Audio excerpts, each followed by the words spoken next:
First of all, thank you very much, Anita, David, and Deborah for coming today and to share your knowledge and experience and advice on a very important and timely topic, which is about international trade and supply chain. And I'm sure we will be having a very interesting session today. May I kick off first with Anita? Through this project at Asia Society Australia, we have been covering the state of supply chains around the world. What can you tell us about the current state of supply chain across Asia in light of the COVID-19 pandemic? And are you seeing, in particular, any price spark or new opportunities available for Australian exporters trading with the ASEAN? Thank you very much, Vinh Thai, for this very timely question. And thanks, James, for organizing this very timely session too. So to go back to Vinh Thai's question, yes, it's true. COVID-19 has led to a very sharp reduction in global trade.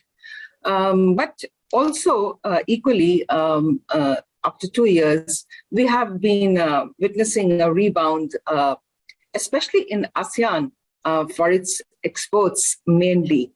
And this has been, of course, driven by the economic recovery in China, at least in the last 2 quarters of 2021, and in other parts of Asia and Europe too.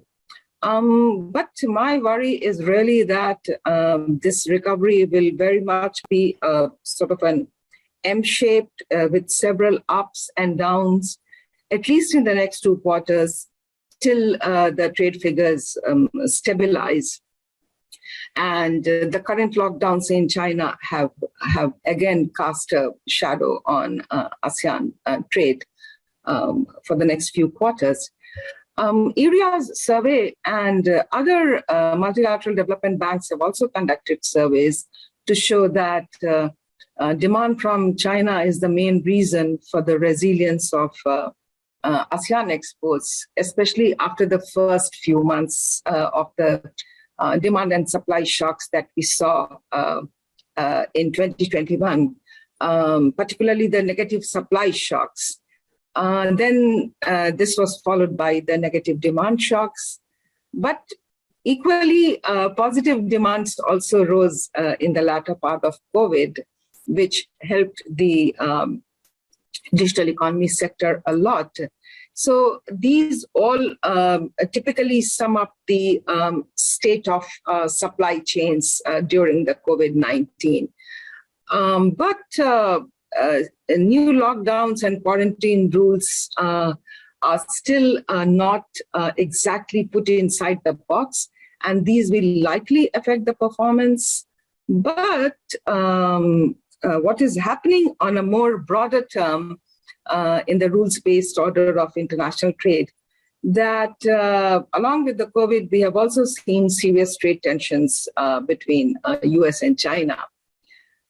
Interestingly enough, and this is a point worth noting for the proponents of the international trade order, is that the trade tensions have not affected the suppliers in ASEAN very much, because both the countries have somehow desisted from applying discriminatory policies towards ASEAN suppliers to either of the countries.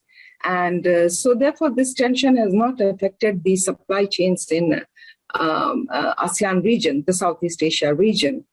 But, and I think this is very important, that the China centrality in the supply chains of Southeast Asia, and even East Asia for that matter, now that has a telling influence on all trade discussions, trade policy discussions.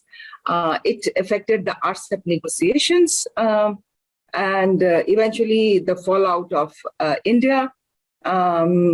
Still, several currents are flowing along the supply chains in Asia, and which require some important notice. China is getting more vertically integrated. EU is more integrated with Asia than before.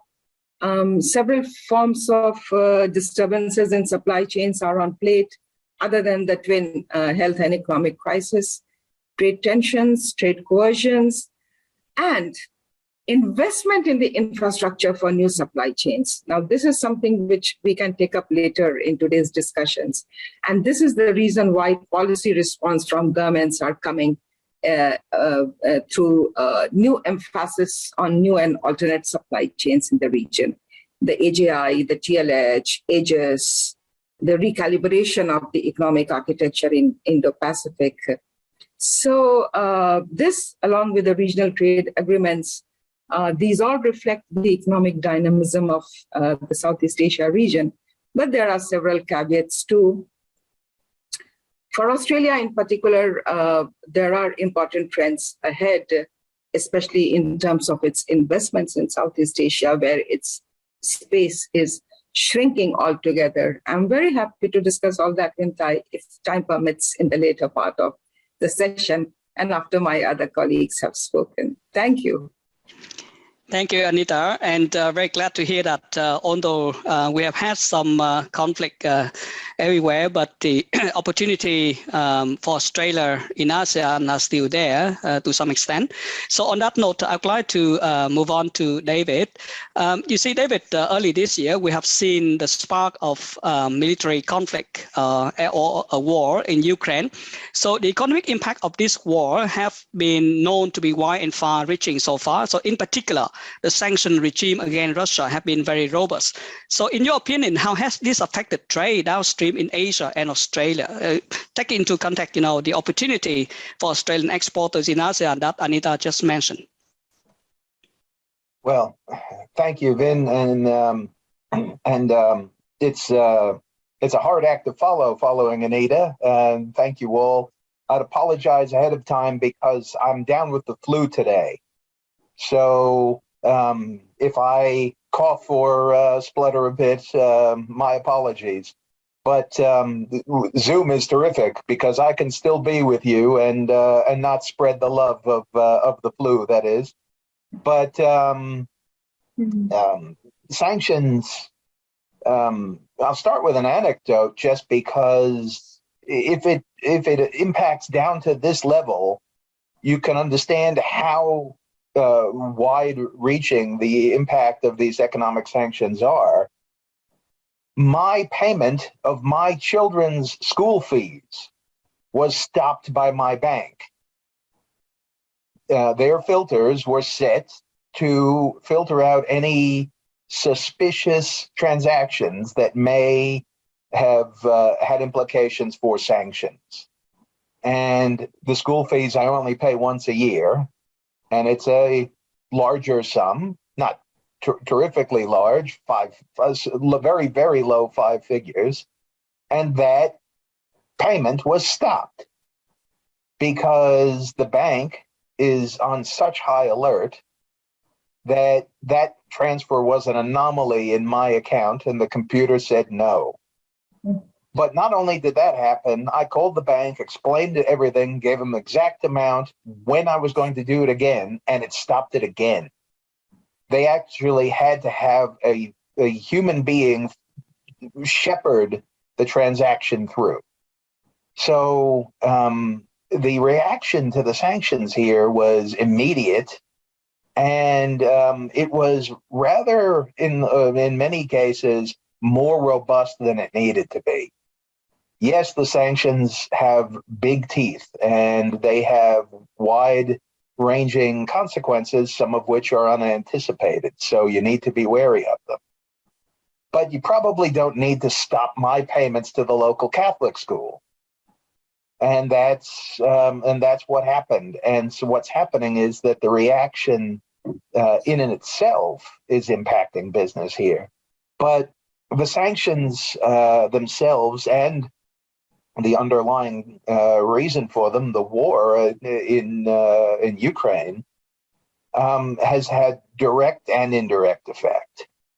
When I say direct, a great example is what's happening with fertilizer. I said this very early on that Belarus and Russia together account for, I believe, slightly over $100 million a year in exports to Australia of fertilizers every year. And that is either stopped or greatly curtailed. And they provide that for a good part of the world. So if you just take the logical leaps, just really the basic ones, not the ripple effects, not the nuance, but the impact first on crops and then on food. And this is going to be a long-ranging impact that's going to last beyond the time that these sanctions are in place, most likely, as it will have that ongoing effect. That's direct effect and direct impact. But not only are sanctions impacting imports into the region, but and thus supply, but also it's impacting things like finance and insurance and indirect costs like obviously energy costs are way up. And so the price of shipping is just dramatic. And that's very basic. Nobody needs to be told that on this call. But it's a direct impact. And it's on top of all of the other disruption going on in the market. So with all of this happening, it really is a time where defensive strategy is important, but also the fact that there are some potential upsides for Australian producers. We mentioned Melbourne before, early in the conversation. Quite often, canola was grown in that area, and wheat was grown in different areas. There's a lot of wheat being grown in Victoria now, as I understand it, this year, that's been planted because the price has gone very high and the conditions are good for growing. So Australian food exports are actually in a position to benefit. It's not all bad news. And in fact, there is quite often opportunity in that bad news. It just needs to be approached carefully, and it needs to be approached in a considered manner. And with the impact of all of these disruptions, including the regulatory risk of sanctions being taken into account. Yes, thanks a lot, David, for that vivid response. I absolutely enjoy what you analyze about the direct and indirect impact. And say, for example, for a commoner like us, right? I mean, we can see the impact directly when we stop our car at a petrol station and we look at the price of the petrol, right? I mean, before the Ukraine war, it was already high, $1.7, $1.8 per liter, but now it's more than $2 per liter. You did mention about the response in Victoria context where we grow wheat now, but given the level of globalization, of course, I mean, lots of input for agriculture from Australia, also from overseas, like fertilizer and petrol contributing to that. So definitely, it will be creating a loss of impact as well. And those impact actually derived from the disruptions that we have seen in the last few years. So I'd like now to move on to Deborah for the question for you is that when we talk about disruption, especially in regard to COVID-19, that is the terminology, that is the word that has been used heavily with regard to trade over the past few years. So in your view, how has the rule-based order been able to cope with an increasingly hostile trade landscape across Asia?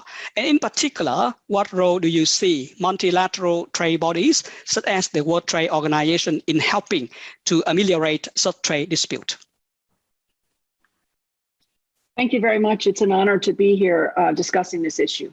So the first point that I always make when I'm on disrupted supply chain conversation is that although supply chains have been disrupted, they have been more resilient than most people seem to appreciate. In general, and again, there's a lot of variations, but in general, I would say supply chains have actually been incredibly resilient against extraordinary circumstances. We always have challenges in the supply chain space, but we don't normally have supply plus demand shocks in a global circumstance. So normally your supply chain disruption is more localized, or it's supply and not demand, or it's demand and not supply. But to have all of that disrupted at the same time is an extremely challenging set of circumstances for companies to manage. And I would say, first point, they have actually done very well. Firms have done an amazing job of being able to adjust to tremendous headwinds in the supply chain space. And one reason that they have done so is that I would argue globalization has been working for most of us most of the time. We have been able to get the goods and services, the continued investment that you wanted, more or less in the quantities that you wanted and needed at the time, more or less that you wanted and needed it. I think that is a testimony to the overall resilience of the system and of the capacity of companies in particular to flex and adjust. I think that that's very important. One reason why we were so relatively well prepared for these kinds of shocks, I think, is that we do have a multilateral rules-based order, which is a mouthful, but is basically setting the terms and conditions under which goods and services move between borders. Although we had some challenges in that space, and although we had some governments in different ways that have tried to either take advantage of the disruption or manage the disruption, you choose your description of events, we have largely managed, again, to stay open. There have been projects that have tracked the number of protectionist measures that were taken under COVID. And again, in the main, they've been pretty modest. Now, that doesn't mean that they will stay modest. And as my previous speakers have mentioned, we are monitoring carefully disruptions in the food space and food sector, partly caused by Ukraine, partly caused by COVID, but then partly caused by governments that are adjusting to inflation and are changing their domestic situation. Here in Singapore, everyone is frankly hyperventilating because tomorrow we will no longer be able to access fresh chickens from Malaysia, and chicken is causing, you can't imagine the level of chaos in Singapore at the moment. So this is a reminder that in a globalized economy, one in which goods and services flow cross borders, individual actions can have ripple effects or knock-on effects in other markets, like the lack of chicken here in Singapore. So I think on the whole, the global rule system has worked well. The challenge, and again, I'm more than happy to discuss this further, but the real challenge in my view is that people take that for granted. They just assume that markets will stay open and that you won't get border closings for, chickens and wheat and fill in the blank what. And I think the increasing lack of respect for the system that we have is likely to create problems for companies and also for consumers. And then my last point, because I don't want to talk too long, especially now, is just to say that partly in response to a rickety looking infrastructure that we have for trade, mostly by the WTO, the World Trade Organization, governments, especially in Asia, Australia included, many of the ASEAN markets, et cetera, have responded to this stress by having alternate trade arrangements that are proliferating and sitting in Southeast Asia in particular. ASEAN has been doing this for a long time. Australia, as a trade-dependent economy, also tries to have regional and bilateral trade arrangements. And those are proliferating in part in response to challenges that we have had in the global system. And again, we'll get into this in a bit more detail. Bottom line, supply chains have been resilient, partly because we have this rule system, but it's under such stress that governments are now thinking about alternative ways, either to be more protectionist and restrictive, or to be more integrated, or both at the same time. So it's a very unsettled landscape. Thanks a lot, Deborah, for that. And you did mention a very important point, which is supply chains has been very resilient so far, partly due to the international or multilateral trade bodies like the WTO. So on that note about WTO, the World Trade Organization, I'd like to pass on the next question to David. As the WTO mainly deal with disputes between nation states, what recourse is available, in your view, to businesses that feel that have been treated unfairly when it comes to trade? First, I have to say that Deborah's response was just wonderfully eloquent in explaining the resilience that the global system has sort of built into supply chains. We've been doing it for a long time, and that's the idea. It's a certain interdependence that is self-sustaining if you allow it to be. Part of what we've seen in terms of intervention, and I'll get to the WTO in just a second, but government intervention in many examples has been some sort of a stimulus, and we have to remember that that's a disruption as well. It's an artificial manipulation of the economic system. It's an infusion that wouldn't otherwise be there in the market, and how that is handled and reacted to and what the ripple effects are from that are also things that have to be dealt with in the supply chain. So we have here in Australia supply and demand issues. Some of them are stemming from the very mechanisms that were intended to bolster the economy. So we have to be aware that not only do we have to take advantage and make use of those mechanisms, but we have to live with the consequences and understand that as well. But you have to do that in a globalized economy. So this is happening and changing the way each different market looks in different ways. It's making a very unsettled situation.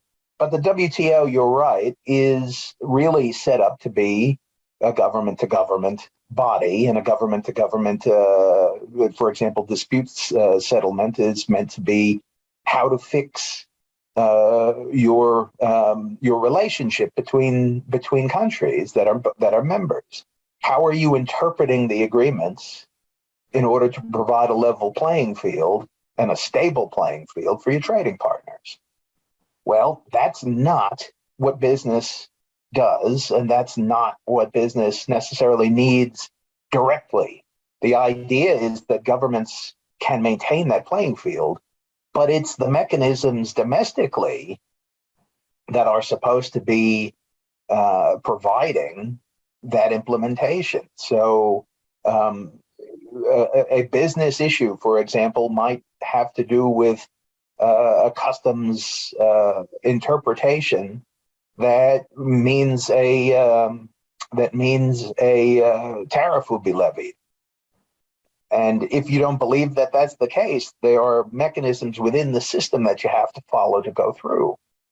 However, I've seen there's a sort of a spectrum of different things that can happen. I've seen instances where that interpretation may be based directly on an erroneous reading of a treaty, which means that there's actually a country-to-country issue there as well as an individual business problem. Yes, you still have to pay the tariffs that are put on your imports, or oppose them somehow within that system. But if the reason they're being imposed in the first place is an erroneous application of an agreement between two countries, then you have another arrow in your quiver. You have another avenue by which to address such issues. So don't forget that those agreements, that the global system is there, those bilateral and multilateral agreements that Australia is members to, they're all there and to be taken advantage of.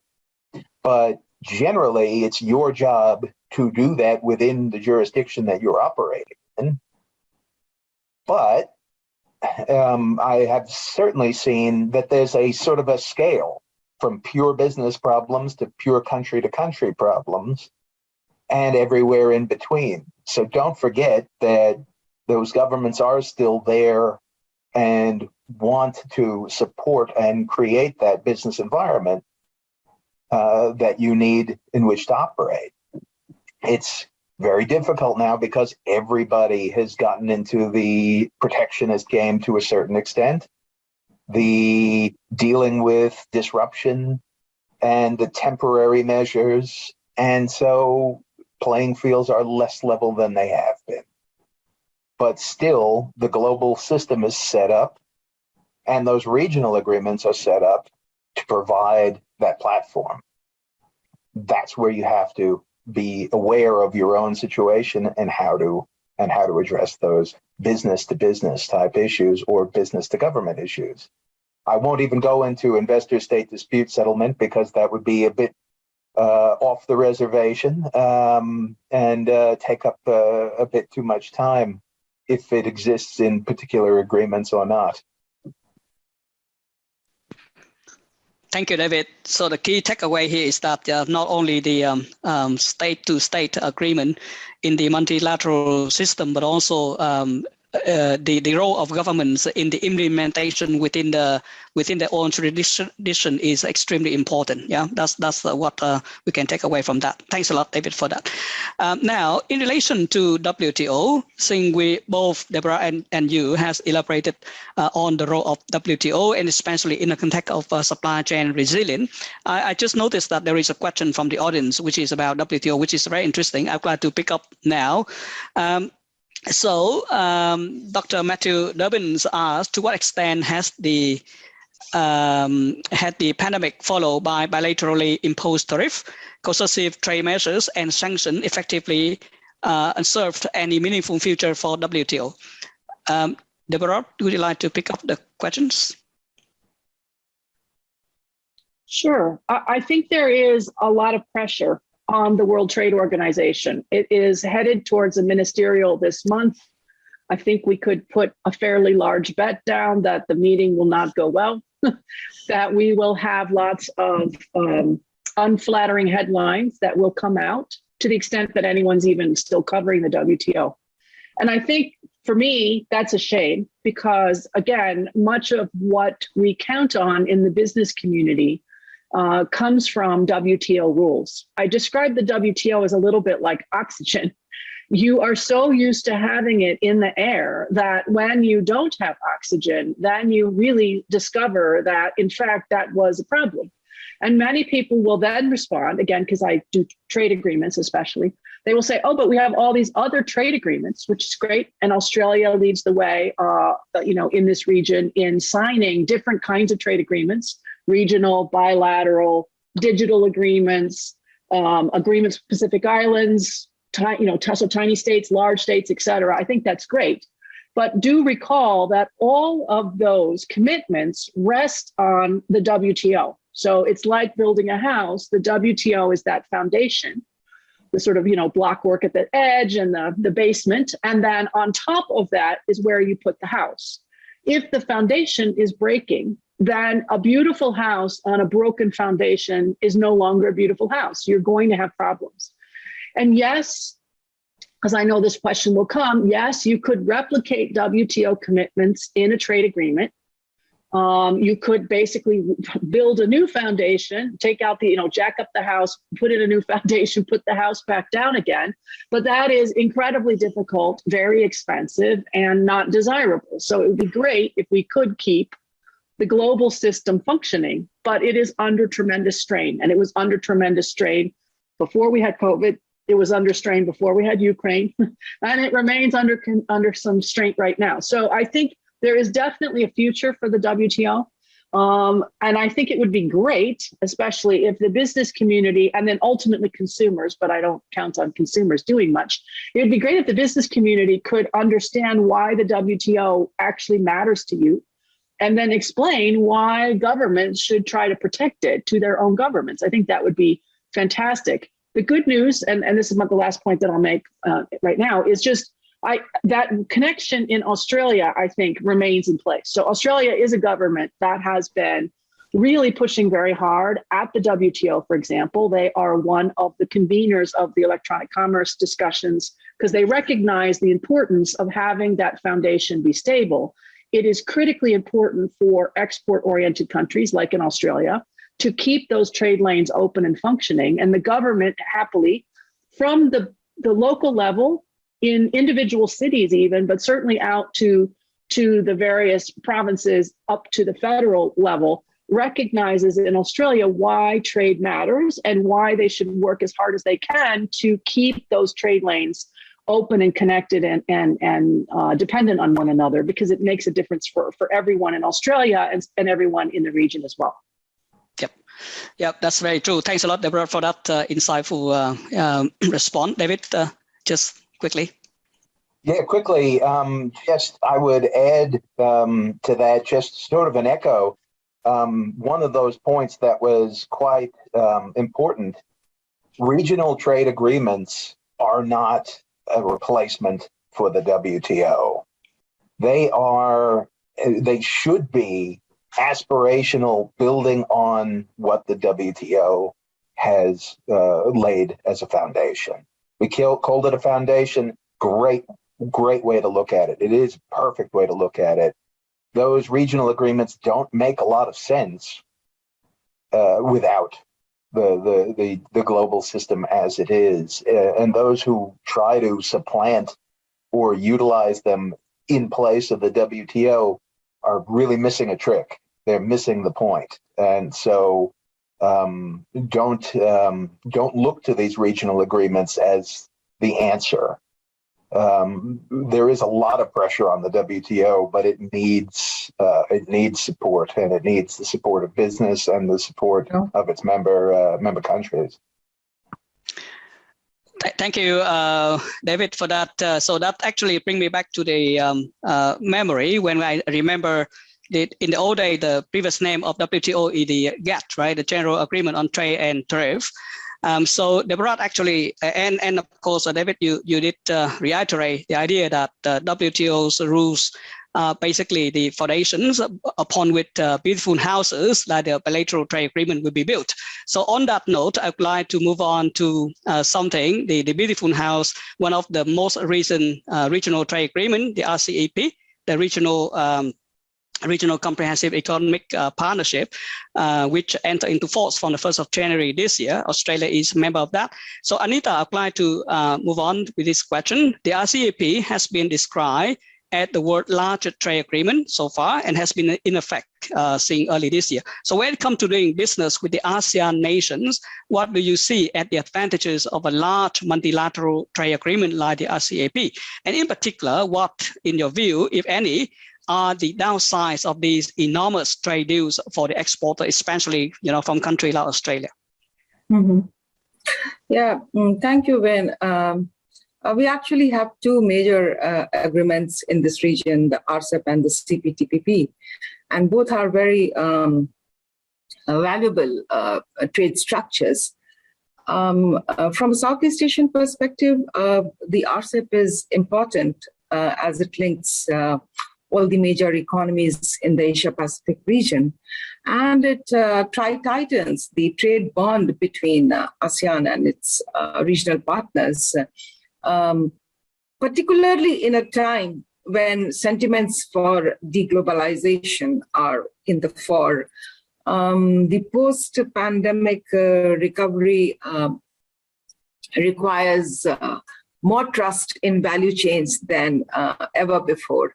And hopefully RCEP will be that agreement that will provide this positivity in the trade linkages. And this becomes especially more important in an environment when the goals and objectives within the WTO, including the upcoming ministerial,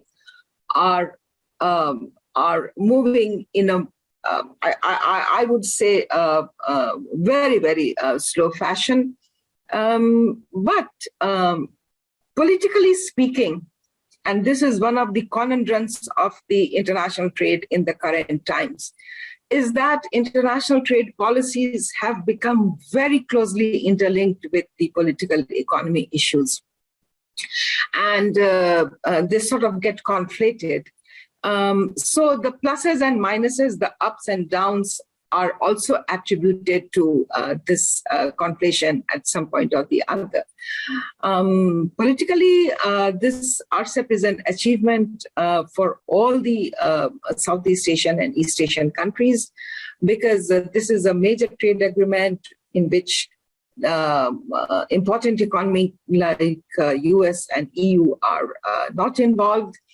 This is a self-generated, self-created trade structure. But looking ahead, and that is where the real test of RCEP is on its usage, it will be important to see how both ASEAN and Australia too perform in the new emerging economic architecture. Because, as I said in my submission in the first part of the session today, is that most of the partners are trying to create and invest in new supply. The current supply chains are not just, there's not just a centrality issue, they are also overburdened. So new supply chains are being now looked upon not just as alternate and diversion of supply chains, but equally as a developmental tool in the region. Especially for the Mekong, etc.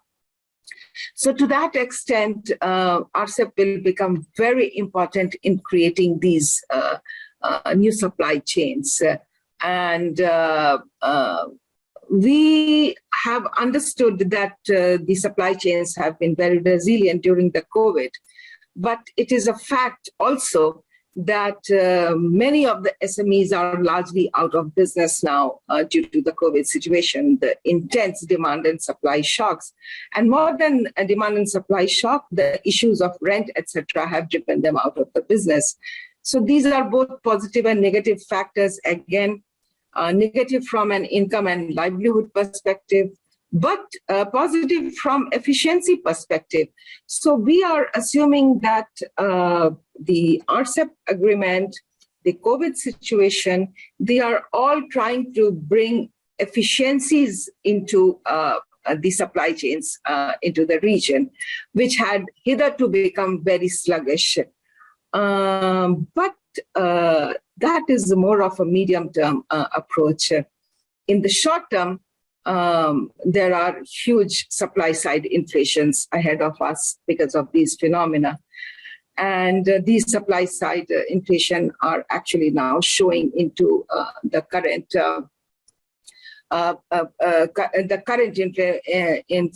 inflationary situation in most of the countries in the region. And the last point that I want to make today, Vin, is that the trade, yes, indeed, it has been very resilient, but incomes have diminished in the past COVID situation. So the demand side risks will continue to disrupt supply chains in this region. The cost of trade has also gone up because of the inflation that I just mentioned. Equally, investments will be a huge challenge for international trade. So despite all the macro stability around us, the micro policy conflations we have seen instances in Indonesia's ban on palm oil, India's ban on wheat. Now these conflations will really affect the performance within the trade agreements and outside. As far as Australia is concerned, regaining of its trade and investment space in the region will be very, very important. Here, I just wanted to, I think the screen sharing has been disabled, but no matter, that's perfectly all right. I would just say this verbally, that its export space and investment space in the region has been shrinking. again affected by the China centrality issue. And that space needs to be reclaimed. And that opportunity is upcoming in the digital economy sector for Australia. And that's where the real, both the challenges and opportunities are. So with that, I'll stop, Vin. Yeah. Yep. Thanks a lot, Anita, for the insightful response. And one of the key takeaway I pick up from your response is that the ASEP has plays an important role in creating the new supply chains, creating new opportunities for Australia and the ASEAN in the region. Now, throughout our conversation so far, all the three panelists have mentioned, have provided their responses, which show the close interrelationship between international trade and supply chain. And like Deborah mentioned previously, we are living in an unprecedented time where we have the disruption both from the demand as well as from the supply side of the chain. So, Deborah, in your view, what policy tools should member governments of multilateral agreement like the CPTPP, Comprehensive and Progressive Agreement for Trans-Pacific Partnership, or the ASEP, Regional Comprehensive Economic Partnership, and closer to our region is the ASEAN, Australia, New Zealand Free Trade Agreement. So what policies tool should member governments of those multilateral trade agreements apply to maintain the rule-based trading environment while supporting businesses to cope well with supply chain disruption? Thanks. I think that's a great question. I would say governments like Australia have done a really good job in negotiating different kinds of preferential or trade arrangements that give benefits to members that non-member firms don't get. That's the whole point of having these free trade agreements or these trade agreements between members. But having negotiated one is the first step. The more important issue is you have to actually make sure that people use the agreement. And so what I think needs to happen now more than ever, and I applaud Australia for actually being quite visionary on this, you have to have government translate, like, let me just show you. This is the CPTPP text, right? So it is hundreds of pages of dense legal language. No business, and especially no small business, is going to be able to go through and figure out what does that mean to me. So this is where government, I think, can play an important role in taking that text and translating it into normal language and providing that information out for businesses so that they understand what is it that I get as a member of CPTPP. What do I get as a member of RCEP? What do I get as a member of ANSFTA with Australia, New Zealand, and ASEAN? That matters to my business. How can I do a better job of delivering my business, my goods and my services to those member countries? And I think, again, I don't want to just make this into a sort of, homage to the Australian government, but they genuinely have been at the cutting edge of much of this activity. If you go to the DFAT website, the Department of Foreign Affairs and Trade website, they have done a very nice job, I think, of providing information for businesses, decoding it into normal language. They have done an excellent job at trying to work with the other parties in these agreements to do the same thing there. In other words, to try to get more cooperation from the counterparty. So everyone is agreeing that these are the rules, this is how we're supposed to do it, and give the benefits to Australia-based businesses that are embedded in those agreements. And the last thing that I think is for me, at least particularly exciting, of all of the members of RCEP, so we have 15 governments, 12 of whom are currently active, only Australia at this point is prepared to invest resources into helping bring RCEP into life. So we have the agreement, we are supposed to make a secretariat, and Australia actually has put in quite an impressive investment in supporting the capacity building and training for government officials and for businesses in the region, so that over the next 6 to 10 years, that's how, in my view, visionary Australia has been. Over the next 6 to 10 years, they will be able to implement and deliver those benefits on the ground. Because an agreement that's beautiful that sits in a drawer is useless.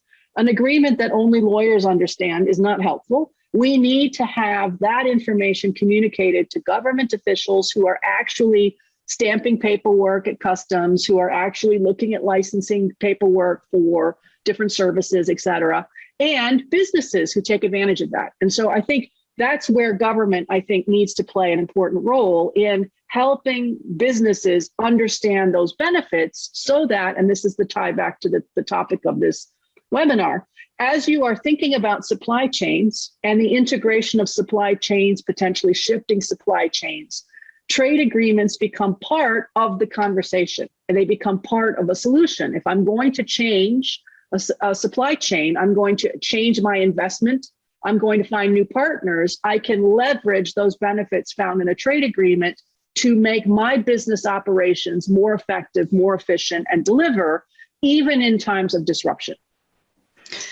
Thanks so much, Deborah. I think it's a great question, and I can't agree more on your last point where trade agreement can be part of the supply chain solution as well, because one of the things that we advise the business nowadays is to do the supply chain mapping to know, where they get the goods from and where the supplier are, and then when they have to find out the alternative supply chain, they will need to look at, the agreements that the countries where they are trading with are part of, so that they can find out the most effective and efficient manner. So, for the concern of time, I would like just to move on to the next questions. It seems that we are now living in a sort of unpredictable trading environment. So it can often be difficult sometimes for businesses, especially the small and medium businesses, to get a sense when things will stabilize. So in light of this, what is one piece of advice each of you would like to provide for the Victorian businesses on the line today? So may I start with David? Well, I'm glad you started with me because I can piggyback off of the very good advice we've just received, actually, because what struck me with the last response was the fact that I'd ask if this was live and we were sitting together, and I would look out at all of you and I would ask, what part of your business is a passive activity? What part of your operations do you just sit back and let happen? Not very much, but these tools that are made available by the conclusion of these agreements between the member states are put there so that you have tools to put into place, so that you have efficiencies that you can take advantage of. It's on you to take advantage of them. And I agree with Deborah that the Australian government has done a terrific job in advancing that to the business community. This is what we've done for you. This is what you might need to do or consider doing to take advantage of all of these opportunities. I don't know when all of this is going to end. This is a very long game that we're playing. The war in Ukraine, it's anybody's guess. I would win the Nobel Prize if I can tell you when that's going to stop. The disruptions that accompany it, and let's not forget, the pandemic hasn't gone away yet. I don't know when this is going to stop, but there are tools at your disposal that have been made available. And in Australia, there are opportunities to learn how to use them, and even comparatively so. You're doing business here. This is the spectrum of what is available to you. This is possible, but it's an affirmative action that you have to take as business. The benefits of these agreements don't come to you. They are put before you to use as tools. Thanks a lot, David. Thanks a lot. Anita? Yes, thank you, Vinh Thai. I personally feel that there is a huge policy choice dilemma ahead for the governments, and that is finding the liquidity, finding the investments for reviving the SMEs in their respective countries and even abroad, and actually getting the new supply chains, making them operational, infusing new weight, new energy into the supply chains, because it's the liquidity crunch which is staring ahead in front of the governments, including the rising interest rates, both domestically and in the larger economies, including US. So it is finding that investment for the infrastructure of supply chains, for the SMEs, or whether to compensate the societies for welfare measure. So it is finding that policy balance before the governments. That is going to be the real dilemma ahead, at least for the short and medium term. And this includes the war scenario in Ukraine and the various fallouts. Thank you. Yep. Thank you, Anita. Deborah? There are a lot of people who are available to help, and I would lean into those networks. So government officials, other companies, other associations, groups like the Asia Society are actually very good resources in helping you go down a journey that they may have gone down before, or avoiding a journey that they went down before and knew that they already know is not successful. So I think leaning into networks to find sources of growth and opportunity, I think is very important. Thanks a lot, Deborah, Anita, and David, for your wonderful sharing today. It's been great.